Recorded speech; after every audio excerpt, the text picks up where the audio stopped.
Welcome to this episode, Dr. Troy. Well, thank you, Maria. I really appreciate it. And wow. Hi, everyone. This is Maria Van Wickles from the Think Tank podcast, and welcome to another episode. In this episode, I will be talking to Dr. Troy Hall, who is the best-selling author of Cohesion Culture, Proven Principles to Retain Your Top Talent, and co-author of the best-selling new book release, Mission Matters.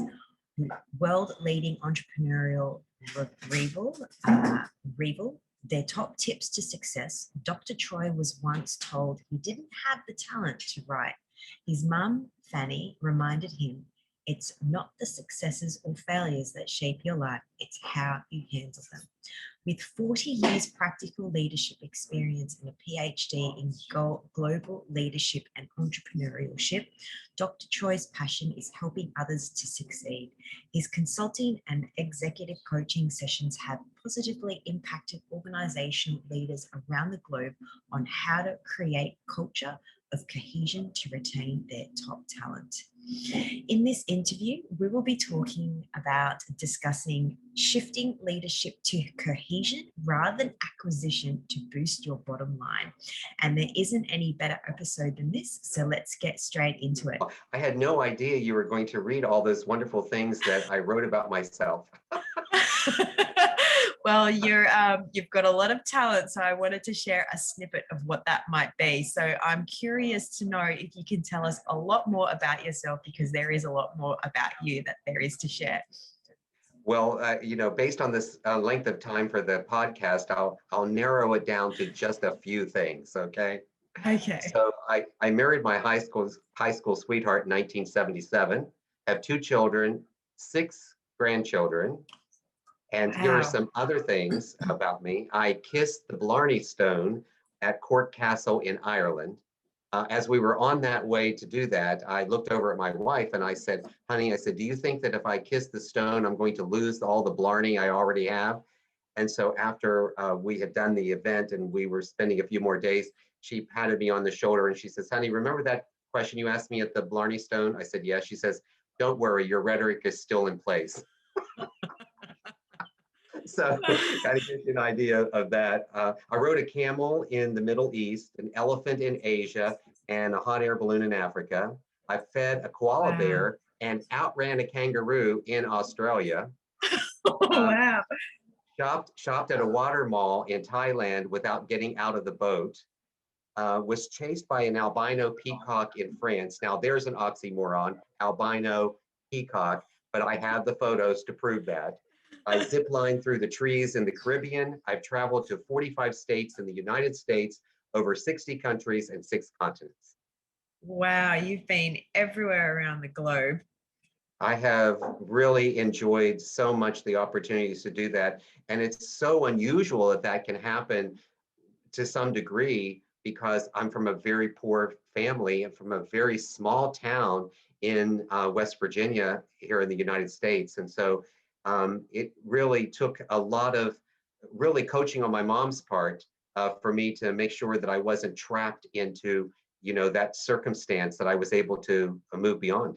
So I'm very grateful for those opportunities to travel. I don't take any of this lightly. None of this was handed to me.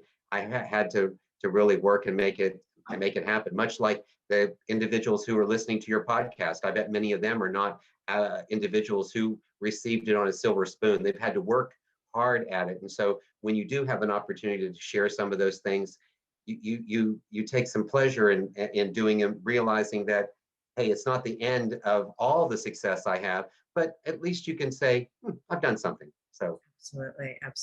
And I think that with, having traveled and been exposed to many different cultures of the globe, I would say, you've been able to witness different variations and styles of leadership around, haven't you?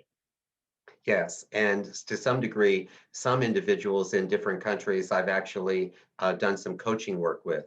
So I have been very involved in creating mentoring programs, specifically here in the United States, working for young leaders within an industry, a financial services industry, to help them really be the next level of succession. And putting that program together was important to do it for a national level. So we did that. So I worked on that kind of a project. I also did a global leadership exchange program with the Philippines. It's one of the ways I earned an international development educator certification.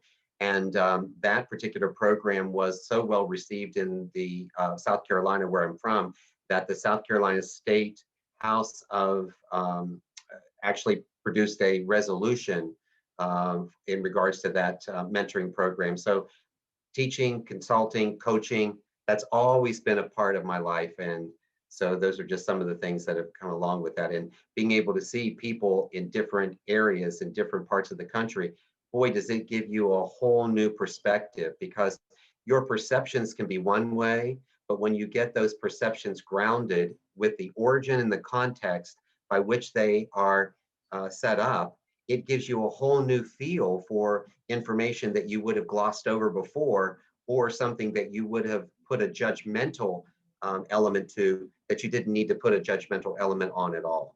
Absolutely. It expands your awareness and how you perceive and view, and essentially know how to be able to approach it in various different ways to be able to assist a much more bigger scope of people. Yes, very, very much so. For as a matter of fact, a couple of examples of that is one when I taught a leadership program at De La Salle University in Manila. And when I asked the Asian students that were attending, I said, how many of you are a leader? Raise your hand if you believe you are a leader. And no one raised their hand. Now, when I do a similar program in the US or in the UK or Canada, and I ask that question, almost everyone raises their hand. And so it's really understanding the fundamental difference of culture. So in the Asian community, they believe that to receive that title, which is for them, it's a hierarchical title. To receive that title that says, I am a leader, I have arrived, it means that I've had coursework, certification, I've proven myself. In the US and Canada and the UK, we have a little different mindset. We believe that we can be the leader today, knowing that we're still a work in progress.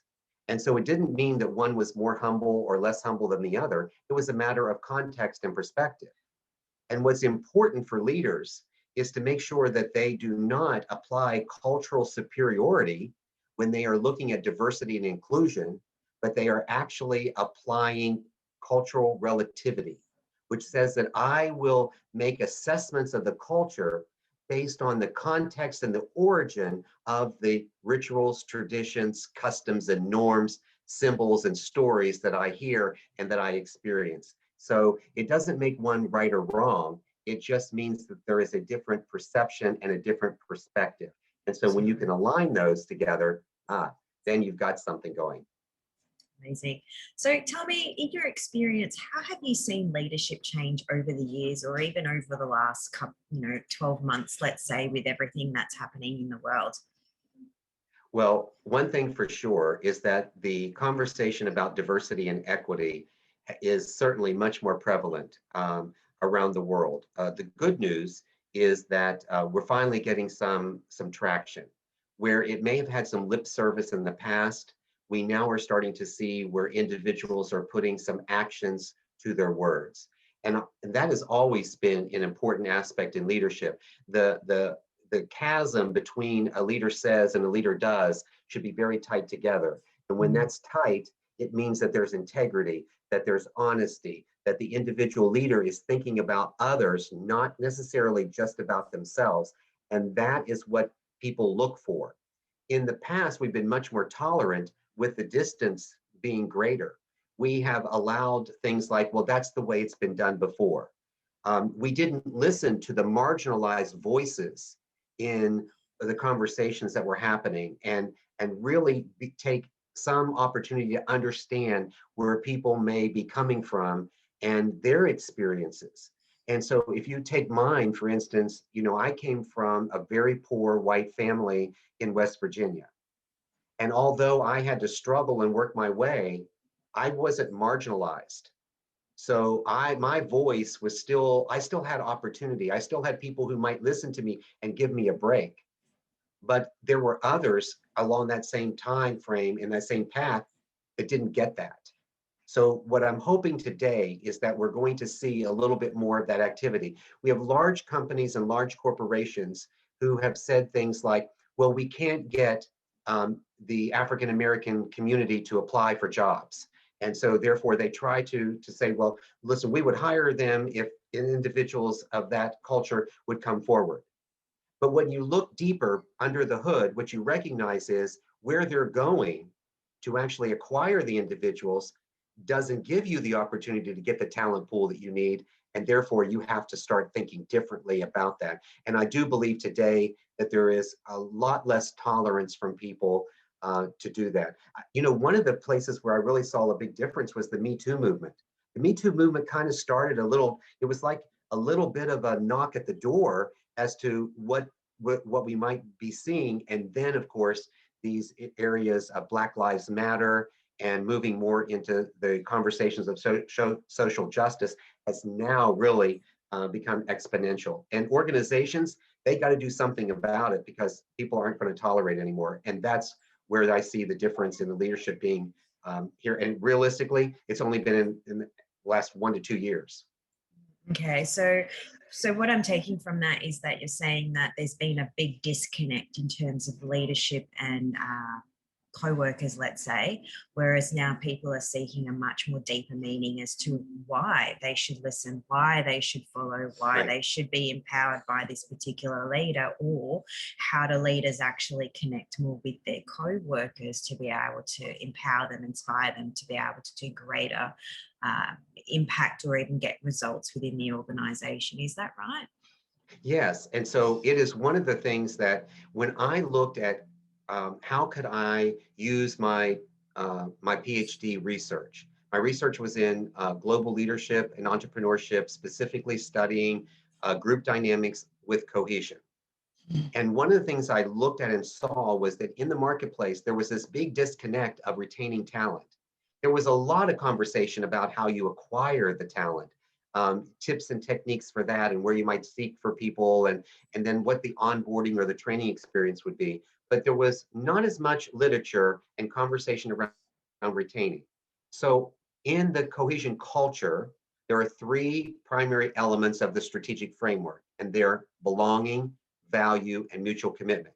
So a cohesion culture is a place, it's a work environment or a family unit, some social spot where people have a sense of belonging, are valued, and share in mutual commitments.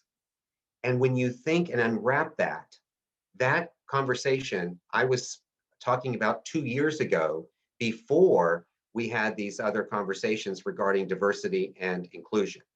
So the whole conversation of belonging, value, and shared mutual commitment is exactly where we are today in the conversation. And I'm very grateful to have had that opportunity to make that conversation come forward and for people to look at it. And I spent time with organizations helping them retain their talent, but also developing their culture that can be more inclusive of individuals regardless of where they are from. We know that there are more opportunities today for there to be remote workers, workers who will not be homogenous within a headquartered location. There will not only be those remote workers, but there'll be cross-functional teams that will come from a variety of areas, and there'll be cross-cultural teams as well. And so really looking at the leadership to determine, how do I lead a multicultural team? How do I lead a multifunctional team? And how do I lead a team that isn't even in the same space that I am?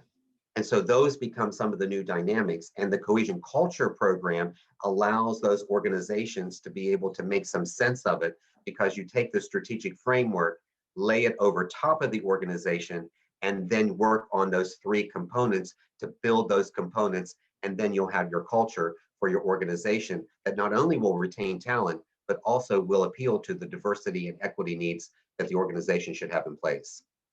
Um, that also makes me think in terms of, I'm curious to know, right? Because in my experience when working with leaders and CEOs, they're very systematic, very just want to know figures. There's not much of a real deep connection with their co-workers. They just want to see the end result.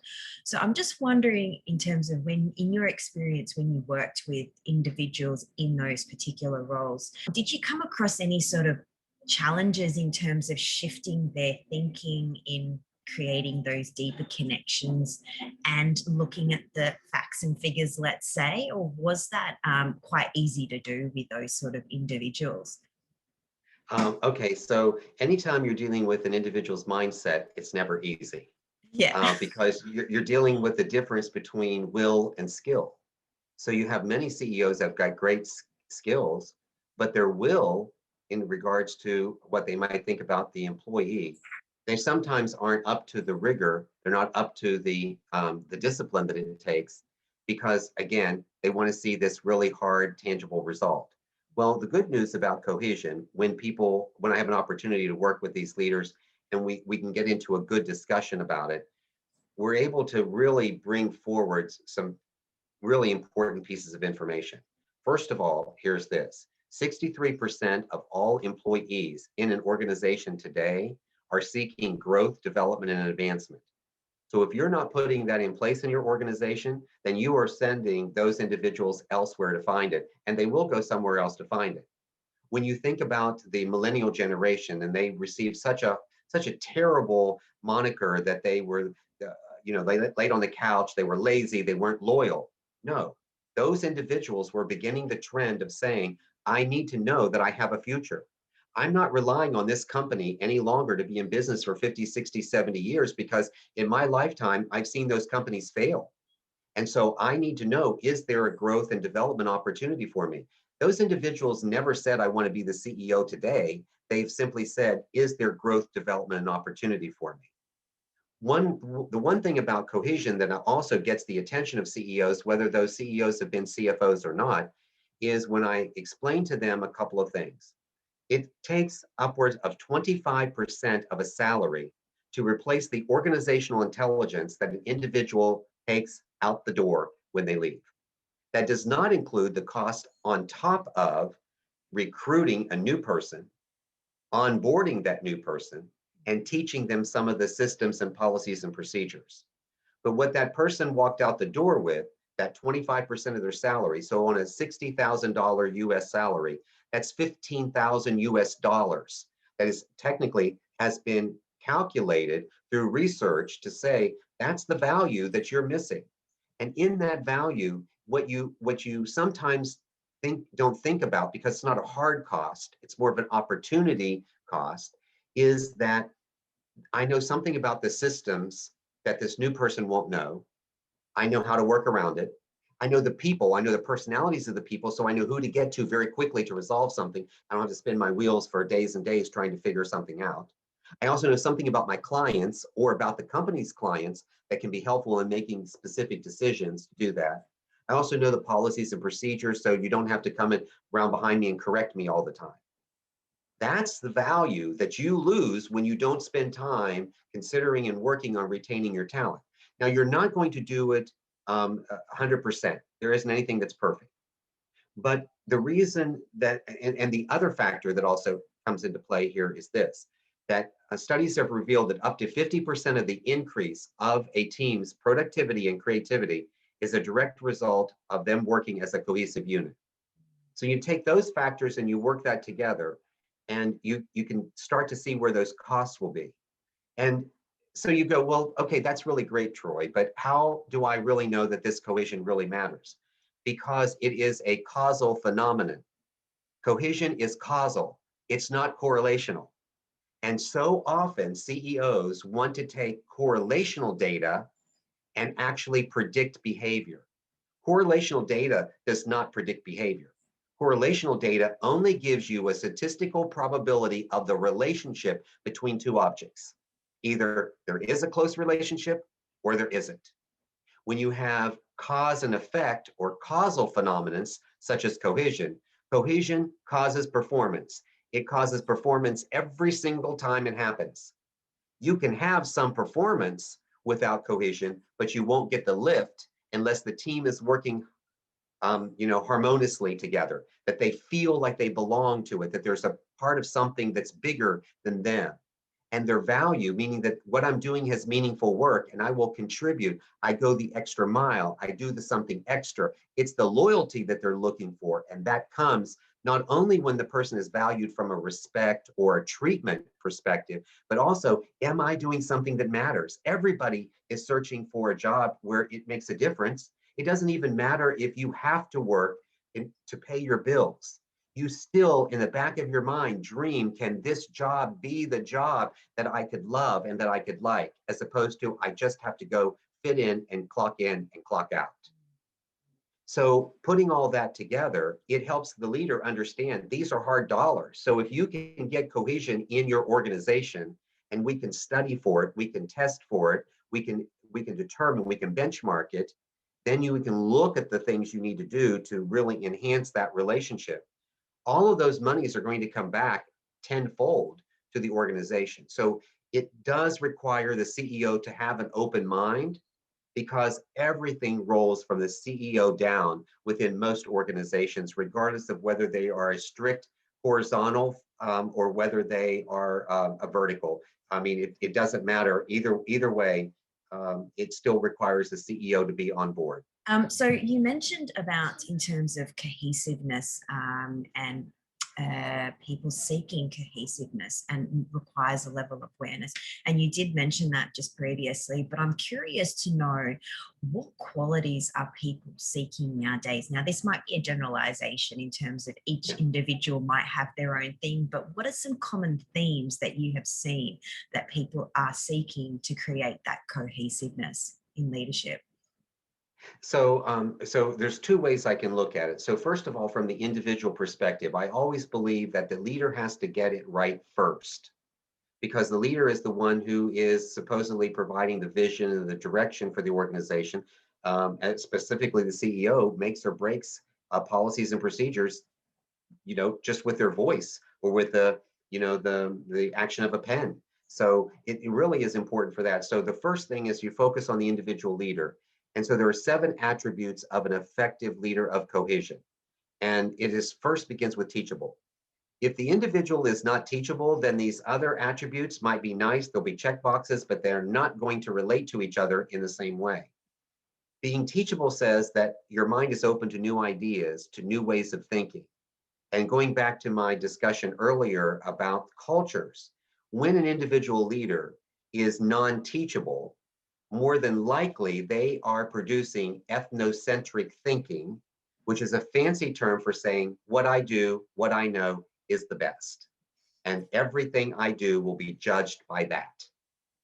So if you can have an individual be teachable, meaning that they know that there's new things that they want to learn and experience, because how you get to where you want to be in the future is the difference between what you know today and what you need to know to get to the future.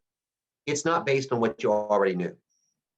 What you already knew was great, and that's really awesome, and you can look back and see it, but it doesn't mean anything. It's one of the reasons why I teach individuals to understand this. You cannot be a victor of your future if you're held captive by your past.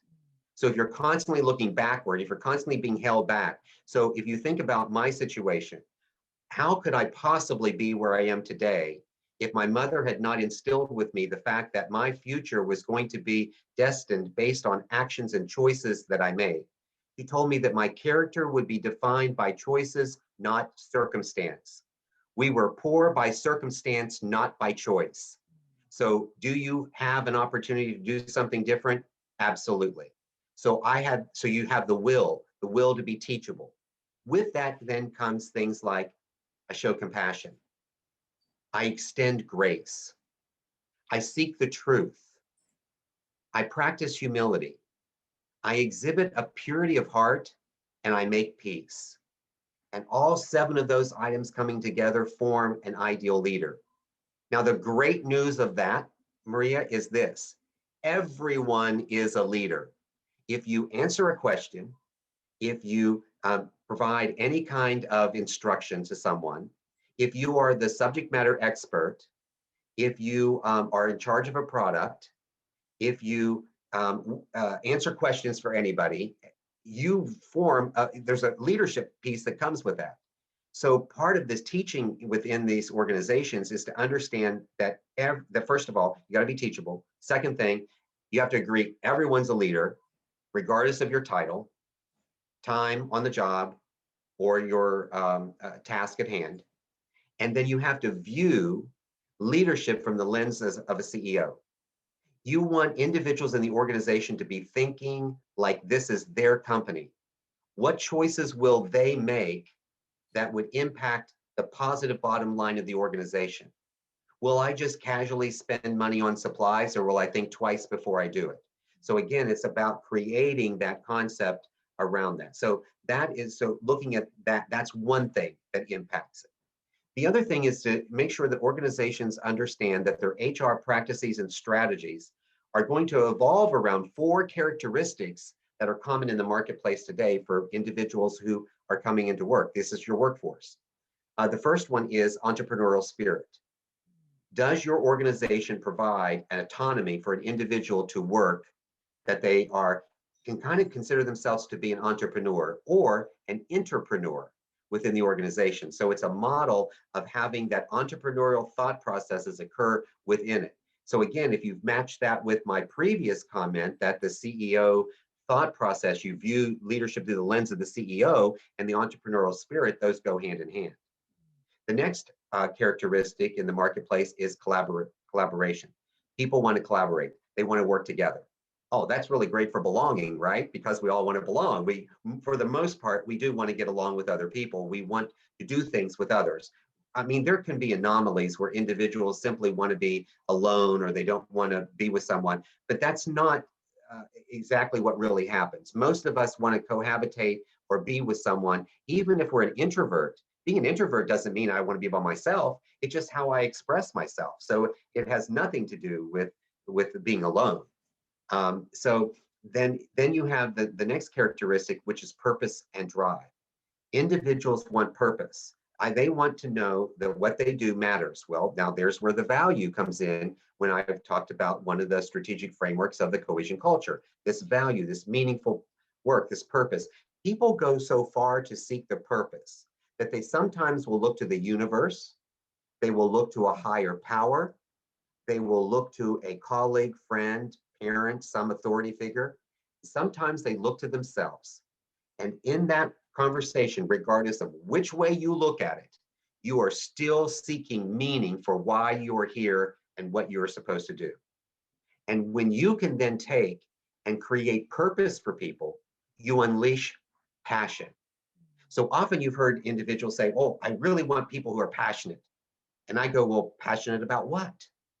If you're in a service industry, you want people passionate about serving people. You don't want people passionate about driving cars, because you can be passionate about driving a car, but if my business is serving people, then that might be great. But what I do want is the same passion that you have about driving cars, I want you to have in serving people. Now we can get passion and purpose aligned. And then the last characteristic is social connectivity. And it doesn't mean just social media platforms or technology or apps or things of that nature, but it means that I have conversation. I have critical dialogue. I'm able to debate. I'm able to interact in a way in which I can have higher thoughts than what I would have on my own. And that's where we see today a lot of movement to thought leaders. And we sometimes may have overused that terminology, and we want to have some authority of our brand, and we want to be that thought leader. And that's all great because it's raising us to a higher power. And it all comes from that. So those are the 4 characteristics that organizations are going to have to deal with as this new workforce is coming online. So some of those key points were really valuable, and I'm just to backtrack a little bit in terms of belonging, and you were talking about introverts, because people may think that, oh, well, I'm an introvert, I don't really want to connect with anyone. I just want to reiterate here in terms of saying that as human beings, we have a deep unconscious need for connection, however that might be, whether that be with one individual that's close to them, whether that be in a community of people. So I think just on that note, in terms of as a leader, knowing how each individual seeks that belonging in their own version of themselves to be able to fulfill that in a leadership role, to motivate them in them doing what they're doing. And just going back to that passion as well, I think that's really critical for any sort of leader to really understand and harness in individuals, because why would they stay there? Why would they do what they do in an organization? For some that are really entrepreneurial and don't have that space to really express that, they will tend to leave quite quickly and early in their job or in their role to go and seek that elsewhere. So I think really shifting how we think about managing and leading individuals, but also empowering them, is really critical, based on those key points that you just mentioned. So really great value out of what you just said. Oh, great. Thank you. Thank you so much. I'm grateful for those comments. Thank you. So tell me, Dr. Troy, how do we shift from acquiring great talent to implementing cohesiveness in a team? Well, we start with making sure that individuals are hired based on the values of the organization. So although I'm not an expert in acquiring, what I can tell people when you acquire is make sure that when you, however you've lured them in the door, that you actually provide what you said. So an organization should look at their core values and want to make sure that they are doing a couple of things. Number one, they are hiring to those core values, and they're also managing to core values. Oftentimes, the mistake that's made in organizations is that they actually they manage to goals, or they manage to some number. And although those numbers are important, I philosophically believe that goals are guidelines, core values are everything. So you can take core values, so you can take an individual who's not making their goals, but you can have a much more robust and more fruitful conversation when you attach it around the core values, because of this. The core values of your organization and the core values of individuals are created from experiences. Now, for the most part, individuals within an organization create those values, but it's based on their experiences and the experiences and the relationship between the individuals, or what that company has done. So you have that happening. So that's how you, and they, will create the values of integrity or honesty, professionalism, accountability, fun, creativity, whatever those core values are. And then when you use the goals are the guidelines. These core values contribute then to your belief system. So what I believe, what you believe, what others believe is all based on core values. It's not just something that just comes out of the air. It is connected. And then you have an attitude. Your attitudes about things, not just positive and negative, but how you pursue your dreams, your ambitions, all of those things are an offset of the values and the beliefs, and that forms the attitudes. Those three things create your behaviors. And so the behaviors are what you then speak about from the element of the core value. So once you have defined the core value, you then translate them into the behaviors that you expect. That's why when you have something like honesty, it basically might say that the outcome of honesty is to tell the truth with no lies and no omissions of information, that they will consider an omission of information to be dishonest. And so there would be a way to, and so now I know what my behavior is when it's specifically around honesty. It's not only to tell the truth, it's also to say, well, don't leave anything out when I tell the truth. The other thing around honesty, there may be a form of integrity that's built into it that says that my dealings with people will not cause them harm.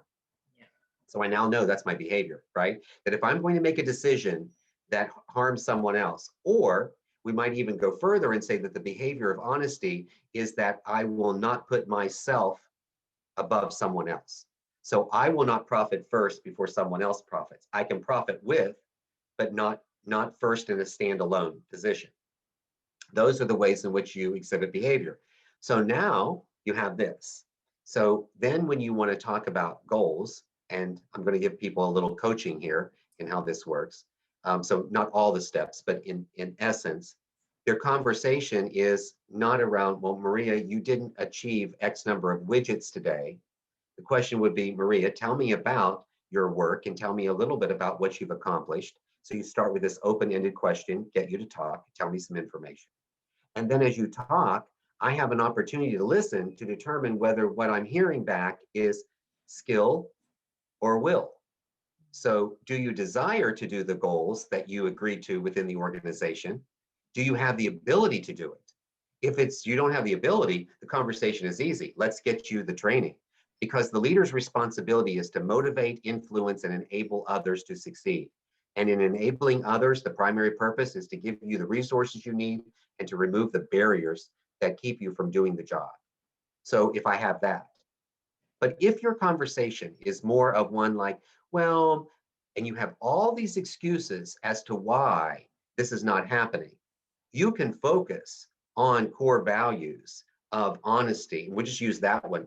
And I could have an entire coaching conversation around honesty and not achieving the goal, but the focus is not on the goal, the focus is on the core value.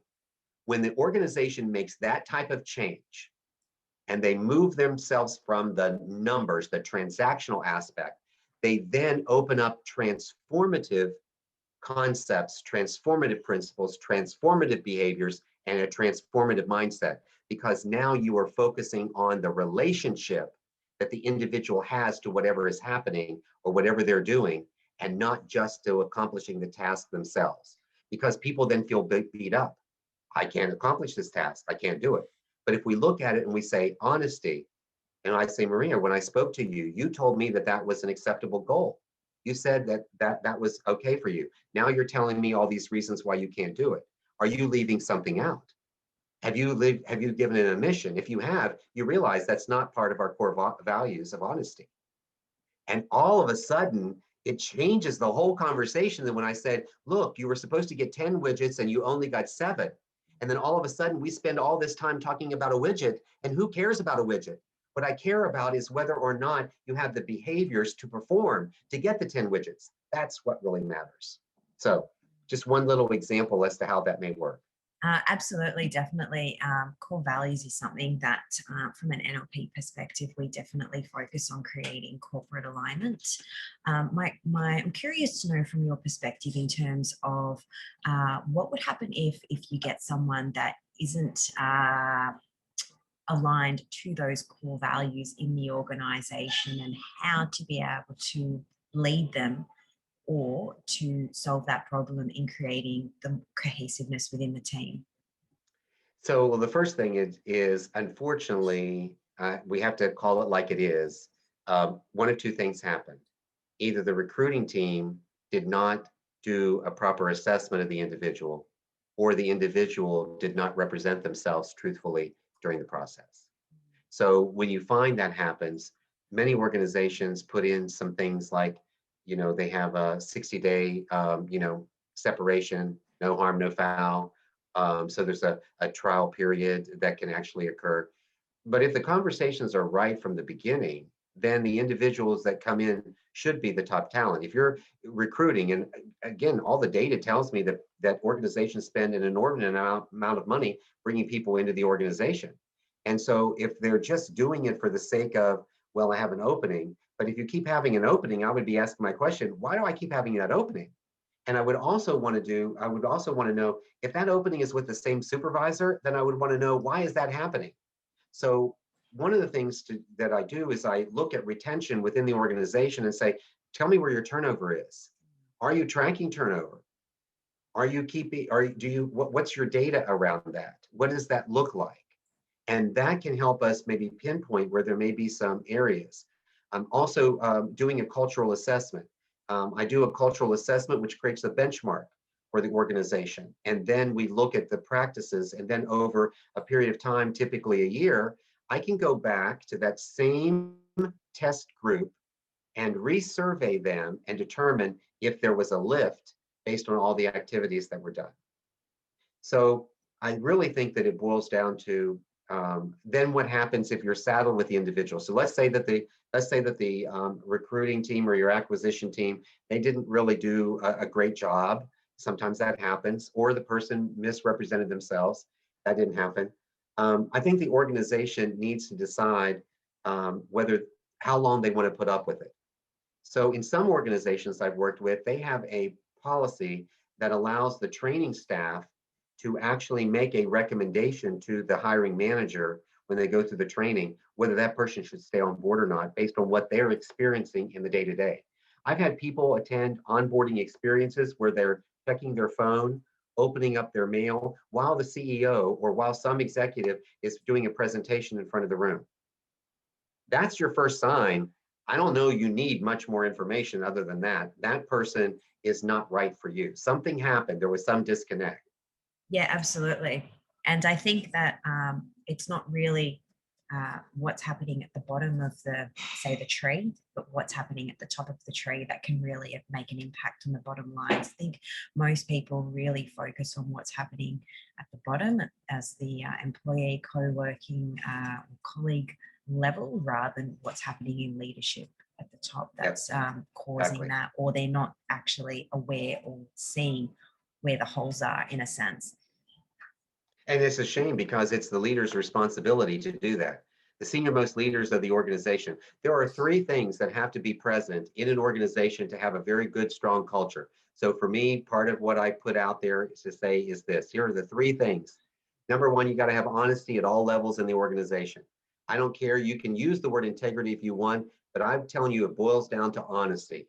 You either are telling the truth or you're not telling the truth. You're either giving me the information or you're not giving me the information. Integrity can sort of have some contextual relationships where people say, well, I believe I was operating with integrity. I believe I was doing that. And then I have to ask the question, were you telling the truth? Well, okay, then it doesn't count. So I just go for the root of honesty and say that. The second thing is you have to have support from the senior level down. CEO, senior executive teams, whoever they are, whatever term you give them, those individuals, and it has to go beyond their level. Too many times in an organization, you may have the CEO and the senior team, man, they are rocking.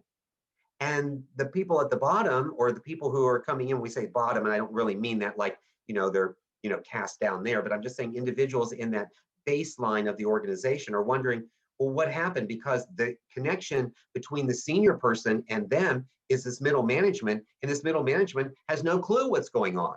And so the senior leader hasn't done their job of making sure that that level of leadership is actually supporting and replicating what they're doing.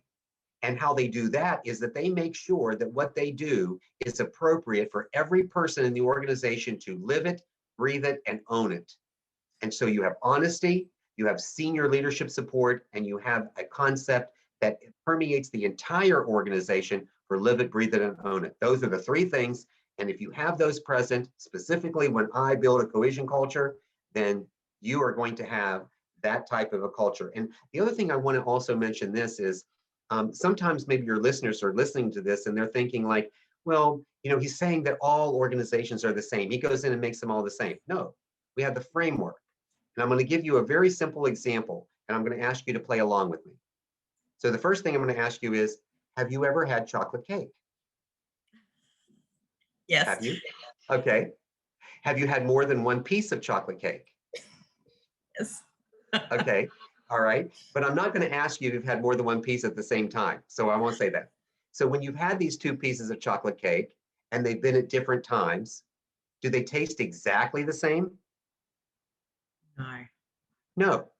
That's cohesion culture. Mm. Although the primary ingredients for a chocolate cake, aside from cocoa, are milk, eggs, and flour, it's how you mix those. What choices of eggs, flour, and milk do you add together? Those are your practices, your principles, your stories, your traditions, all of those things then form your chocolate cake. So I just thought chocolate cake was really great. First of all, who doesn't want something sweet and chocolatey? And it was a CC. So it's cohesion culture, chocolate cake. So when you have chocolate cake the next time, you're going to think of cohesion culture. I love it. That's awesome. Thanks. That's such a great metaphor. Yeah, fantastic. Thanks. So tell me, Dr. Troy, what are some strategies for leaders to implement cohesiveness? Yeah. Okay. So when we look at it again, so talking about the HR practices and strategies form the foundation. So in the book, and on page 103 in the book, if anybody's interested in that, there's a talent retention model. So a visual, people need to visualize. So you have to start with strong HR practices and strategies, which means that you have to have those things in place like culture and diversity, upward mobility programs. Do you have interdepartment opportunities for cross training and cross organizational internships? Do you offer mentorships? What are you doing in those areas that support the individual employee? Not just, oh, do they have a paycheck and do they have their insurance or whatever benefits that go with it, but what are you doing to support the wholeness and the well-being of the individual? Are you contributing to this intellectual stimulus of the employee? And that sometimes can come through wellness activities, body, mind, and soul programs, wellness, all of those things contribute to that. So that's one aspect. Then, of course, you have to make sure that you've got your core values. And the core values, beliefs, attitudes, and behaviors are well defined for the organization. Then you apply the framework of the cohesion culture, belonging, value, and mutual commitment, and you make sure that each of those areas are represented by activities that you do. So in most organizations, when I work with them, I say, well, tell me what you're doing. Let's categorize it and see. You may have all these things that are fitting under value, and you didn't focus on belonging or mutual commitment at all. Or you've got a lot of mutual commitment, but you have no value and belonging. And so we just simply either reassess them and go, well, if we tweak it, this can happen and move it here. And you say, why do you want to do that? Because you need a balance. If you don't have a balance in those, you're not going to have that cohesive environment. You're just going to have one or two of those elements, but it won't produce cohesion. And then we take a look from that whole thing and then say, so what's the inner makings? And the inner makings of the organization is to have what is called learning and relationship activities. The relationship activities that they have, and you might consider and think, well, this sounds like learning, but the relationship activities needs to be mentoring. What is the strength of mentoring in the organization? Do the senior leaders of the organization actually mentor anybody else? Or do they only deal with their direct reports when those direct reports come to them? So if they're not giving some time and attention, and so it's saying, so one of the practices that I represent is high potential employees. Do you have a way to identify these high potential employees? Now, these are not necessarily individuals who are successors. Successors is a different conversation altogether. Successors are people within the same vertical. They're within that same silo, and they're on a career path to advance from entry level to maybe supervisor to manager, director, vice president, and so forth in that area. High potential employees say these individuals can be cross-functional in the organization. So they have the potential to lead in a variety of areas. The acumen that's needed for that individual to know the ins and outs of every little detail isn't important for them to be successful in leading the organization, because they have all of the other pieces that are necessary to make them an effective leader. So if they have that, do you support that high potential employee by making sure those individuals are developed? And one of the ways to develop them is to give them case studies and work assignments within the organization. Those case studies and work assignments in the organizations are exactly the project portfolio items that the management team wants to do anyway. So you don't just throw them with a nothing. You don't send them off on their own and they get to make it up. You align that activity with something you want. So they're doing the research within the organization to help you solve a need or a problem, and they are feeling fulfilled. Remember, I told you they want collaboration. They want autonomy. They're not making the final decision, but they know that they have freedom to do this research. They knew that they're going to collaborate. They have purpose and meaning in what they're doing, and then they're going to explain this in a meeting. So they're going to educate. They're going to have that social connectivity. All four of those characteristics have all happened with just that one particular activity. So hopefully that will give you an idea that there's a whole lot of going on here when we work together. Amazing. So are these key strategies in your book, Cohesion Culture? Absolutely. Okay. And you can get the book directly through Amazon.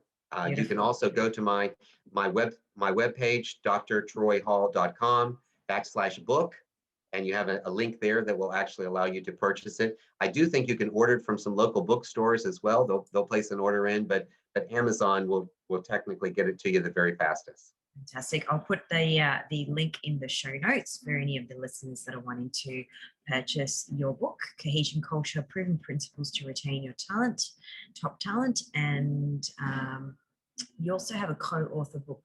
You're co-authored a book I as well. do. The Mission Matters book, Yeah. which was also released, and that is it's the world's leading entrepreneurs reveal their top tips for success. Okay. And and so that's been a very fun project to work with some of those other leaders. And for me, it was kind of like, if I'm going to have an academic degree that says I have a PhD in global leadership and entrepreneurship, and it's on paper only, it doesn't make any sense. So for me, it's not only about, do I get involved in the world? Do I have an opportunity to travel to the world? But am I interacting with other leaders from around the world to understand what their challenges are and what they're doing? The good news that we found, not only in the research that's already been available, but in my own empirical studies, is that cohesion is available to every culture. There isn't one culture that doesn't want to have people feeling like they have a sense of belonging, value, and mutual commitment. And Absolutely. so it's really, and that has served as the basis for an online training program that I've launched, which is the Cohesion Culture Camp. And it is a course program that has the first course, Be a Leader. Second course is Build the Culture. Third course is Bring It to Life. No surprise, those are the conversations within the book. So that's Beautiful. how I've structured all of that. Beautiful. So tell me, Dr. Choi, what are some key resources that you can offer the listeners to give them some great frameworks in creating cohesiveness within their organization or within their business themselves? Well, the first thing I'm going to offer them is something that they can do that won't cost them anything except for time. Find a mentor, find a trusted voice, find somebody that you can share information with who will be your grounding board, not your sounding board. See, grounding boards will tell you what you need to hear, not what you want to hear. Sounding boards often just echo or repeat what you've already said or something that's popular or comfortable. So you want to do that. Then I would also consider executive coaching. I mean, it would be remiss on my part not to talk about that. Getting individuals to move from where they are, how they get stuck. And sometimes they don't need executive coaching for long periods of time. There are some that I have relationships I've had for several years because we also build a camaraderie within that. But that camaraderie has to produce results. Otherwise, there's no point in doing it. And sometimes people just need a gentle nudge.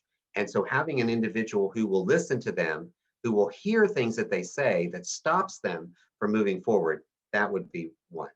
The other is the Cohesion Culture Camp, which is designed for individuals who are looking for advancement, who want to grow, who want to develop. It's also designed for leaders who want to build cohesive cultures within the organizations, because individuals who go through the program do it through the lens of the CEO. They believe that they're teachable, and they understand that everyone is the leader. And I have a special deal for you, Maria. Are you ready? Yeah. Okay, here we go. So for anyone listening who goes to cohesionculturecourse.com, can put in the promo code think tank, and they receive $200 off the course. The course is a 5-module, 5-week program. There's over 2 hours of closed caption video that gives you all the teachings that you need. There are workbooks that support the information you're learning. There are activities. Oh my, this is the fun part. So oftentimes you take an online course, and it's like, oh, blah, blah, blah, you go through it. Well, these activities get you out of your seat, get you out of your chair, get you involved.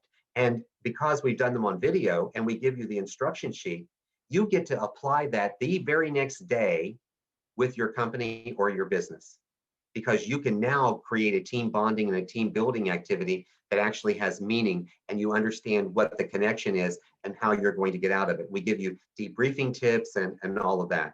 And then lastly is weekly challenges. Every week you receive a challenge that you have to do within the week, which supplements the learning that you just went through and prepares you for the next level.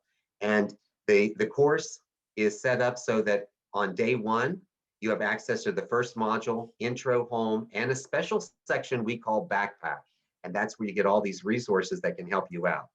The other modules open up 7-day increments right after from when you started the program. So it's a DIY project. We sometimes call it self-participation. There's a certain level of self-pacing, but we don't want you to get too far ahead, because if not, you're not going to get all the information you need. And then you're going to come back to me and say, look, it wasn't worth the money I spent. And I'm going to say, because you did it in 3 days, you clicked through it. Fantastic. That sounds amazing. So I'll put the link in the show notes so people can get access to that. Is there any final words or last words you'd like to share with the listeners? Well, what I would say, first of all, is thank you very much for the opportunity to be on the show and to actually, provide some information to individuals. I hope the listeners really were able to glean something from it. I would just share my mantra with you, and that is this: you don't have to know everything. You just need to be teachable. Beautiful. Love it. Thank you so much, Dr. Troy. It's been such a pleasure chatting to you today. And there's just been so many great golden nuggets in what we've spoken about. I trust that all the listeners have gotten some great value out of what we've spoken about. My name's Maria Van Viglis from the Think Tank podcast. Till next time, bye for now.